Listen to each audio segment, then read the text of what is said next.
All right. Oops, I went backwards. Hello, everybody. Welcome to Trailhead DX here in beautiful San Francisco. My name is Roy Davis, and you are at Data Access Best Practices for Apex Visualforce and Lightning. And whoops, backwards. Here we go. As I said, I'm Roy Davis. I'm a senior product security engineer here at Salesforce. I work with security for the IoT cloud, Wave Cloud. I do some app exchange reviews. I do some internal training, and I also do some research. And this is my co-presenter today, Rafael Andrade.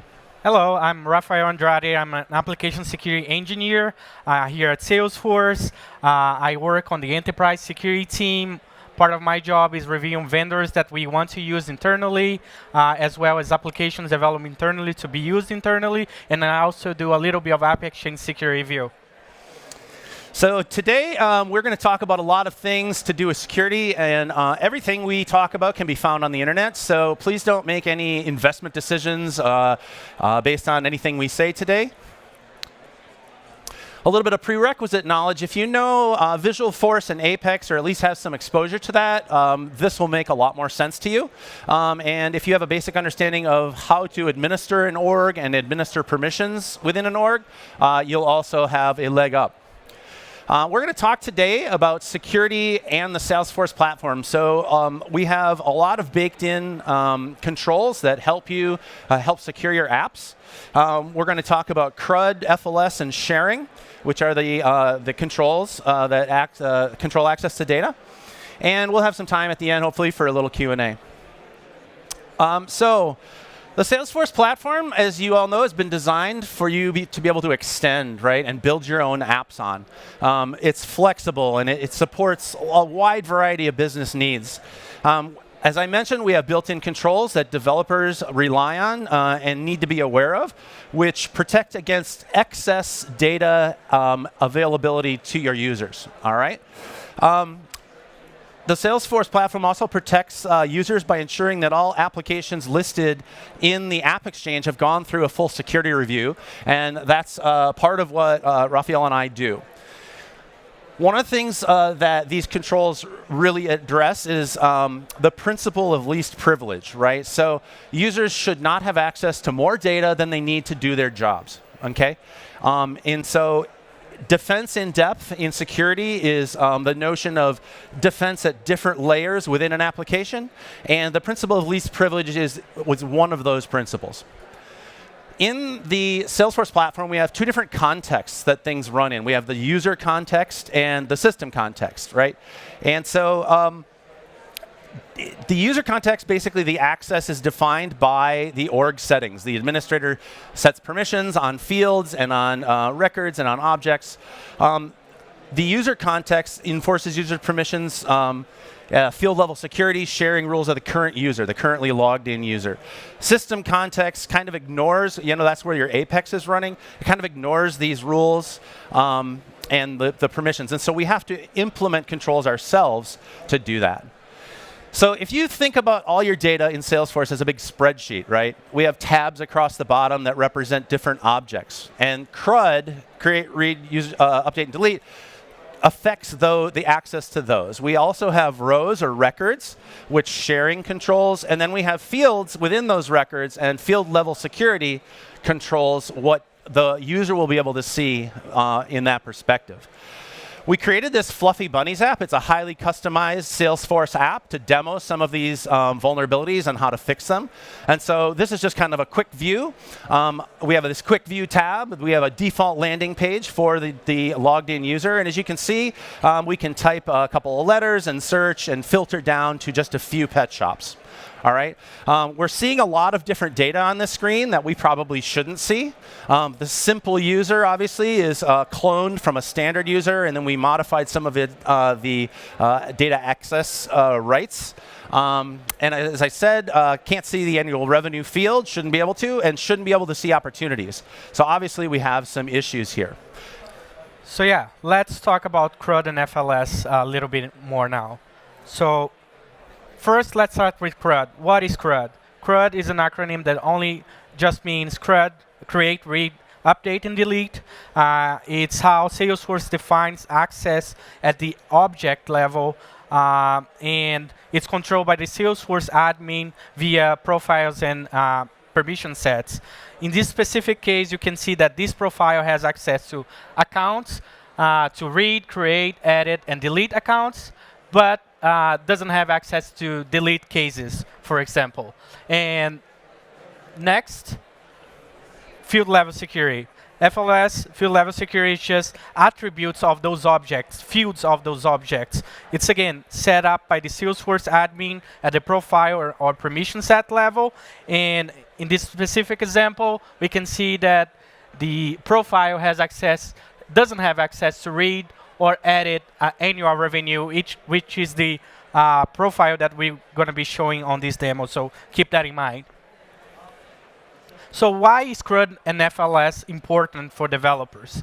As Roy mentioned, Apex runs in system context, so it doesn't respect CRUD and FLS by default. So we need to do that manually on our code. Visualforce, though, runs in user context and respects the settings made by the admin. But only if we are using the S-object notation. If we are not using the S-object notation, if we are using wrapper objects or referencing a variable, it will not enforce CRUD and FLS by default.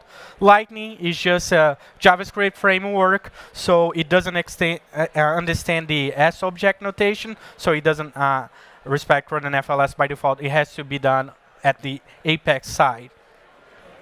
So we're going to go to our Fluffy Bunny apps again. We are here at the account tabs. We're going to show all the accounts. We have access to 5 accounts records here. If we drill down to Bill's Bet Shop, we can see that on the details, we don't have access to the annual revenue field here, nor to the object as a related opportunities as a related object here. But if we go to our app, we can see annual revenue field and the opportunity object here. So there's clear a violation of CRUD and FLS permissions, and Roy is going to walk us through how to fix that. All right, thanks, Rafael. So how do we enforce CRUD? Well, it's pretty easy. Actually, we're going to call some methods off of the S-object. So remember, S-object is a Salesforce platform object, basic object. And so off of the object type, we're going to call getDescribe. And then from getDescribe, we're going to call these methods that return a Boolean value, is creatable, accessible, updatable, or deletable.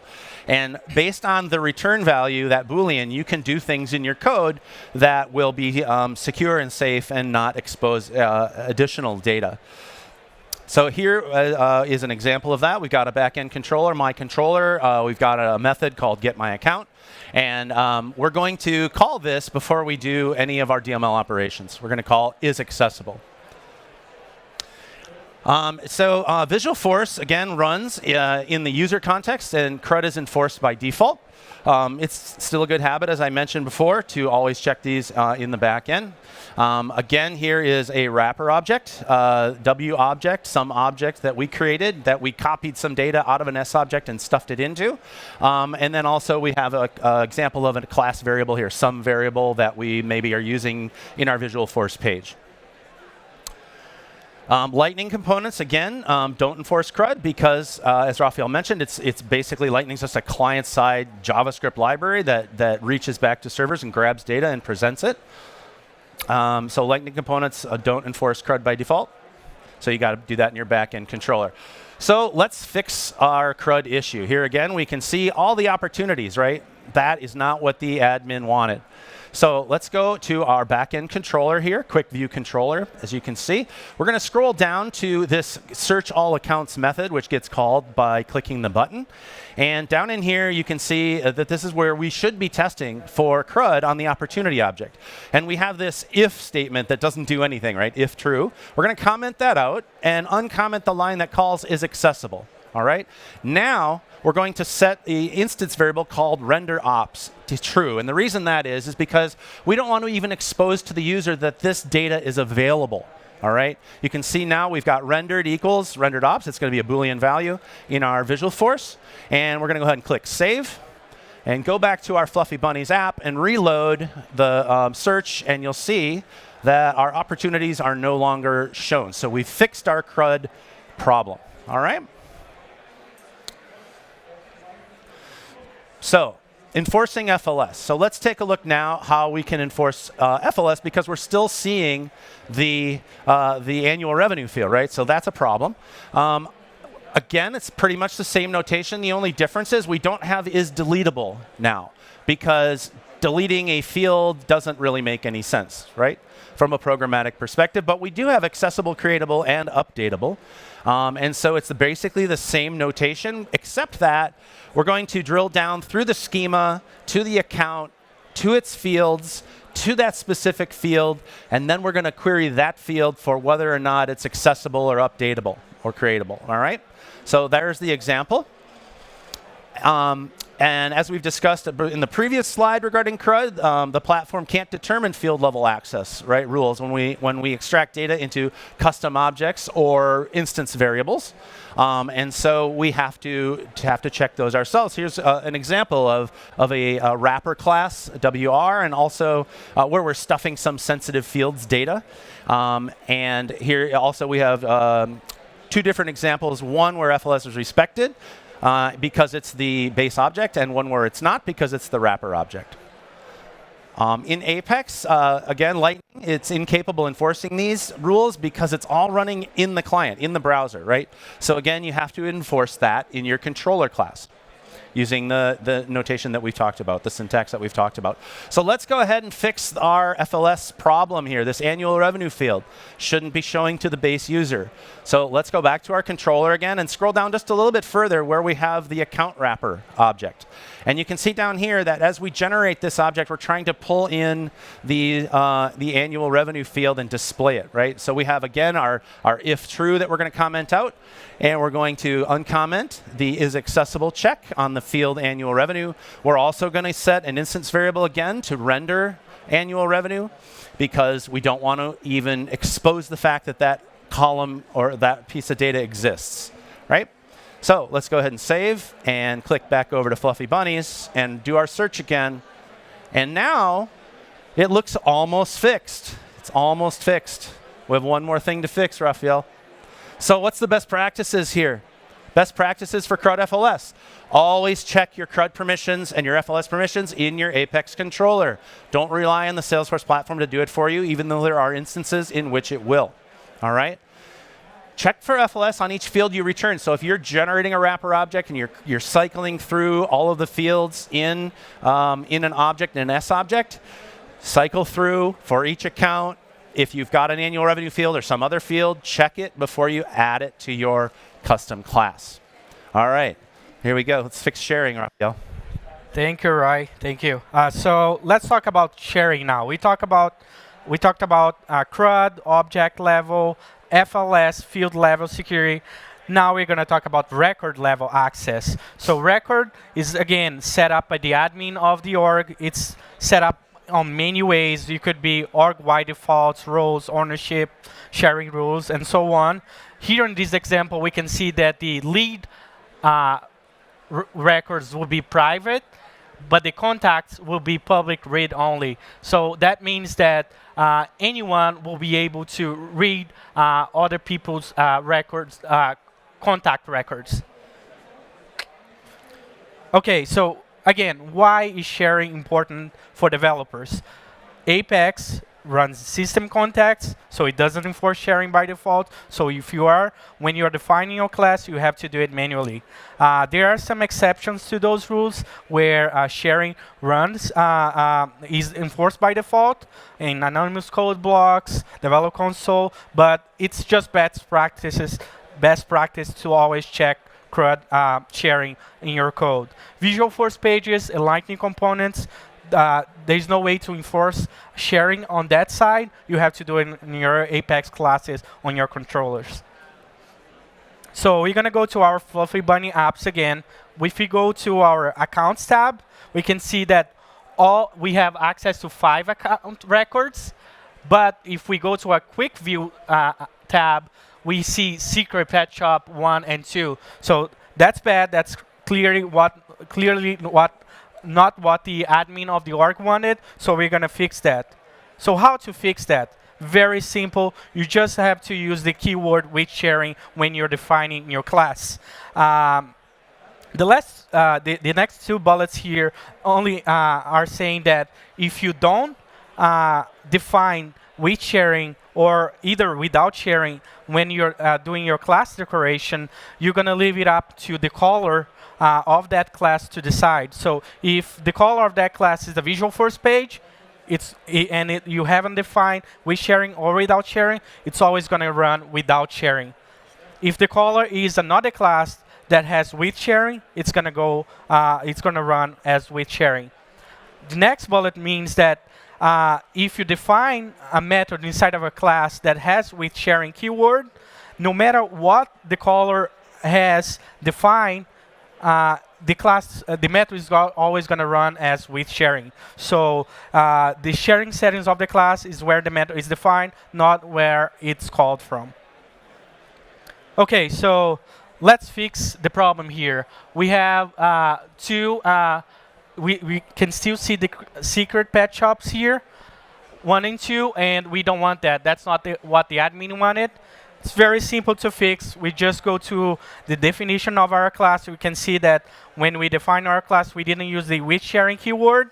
So we're just going to comment out that piece of code and uncomment the one that has the with sharing enforced. Save it. And when we go back to our app now and search again, secret pet shops don't show up anymore. So yay, we have fixed all our security vulnerabilities on our Fluffy Bunnies app. That's great. So best practice for sharing, just be explicit. If you want the class to run with sharing, put the keyword with sharing. If you don't want, put without sharing and explain why. Make a comment on your code or and have some documentation to explain why you're not enforcing what the admin of that org wanted. And one important mention here is with sharing doesn't fix CRUD and FLS issues. As we said, it's just for record access. Quick references here. We have our awesome Secure Web Apps Trailhead module.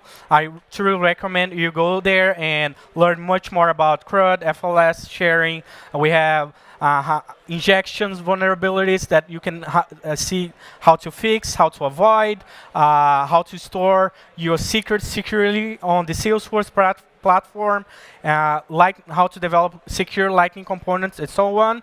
We have a lot of documentations if you want to go more in depth on those subjects, and we have our security forum if you have any questions too. Yeah, so we still have a couple of talks today. Org Security Fundamentals, which is going to be on the Waterfall Theater there, and avoid common security mistakes. And all of those talks will be posted online after Trailhead EX. That's right. And that's it. Thank you so everybody. much. Thank you for coming. If we have any questions, we still got a couple of minutes. We got about a minute and a half. Yep. If anyone has any questions on security. Yeah. Plans to make these generic methods that everyone makes more available on the platform? Okay, so the question is there any plans to make generic methods that runs it by default so you don't have to do it manually? Right, and so this has been a question for quite a while. Why doesn't the Salesforce platform enforce this for you? There's some legacy issues there as well.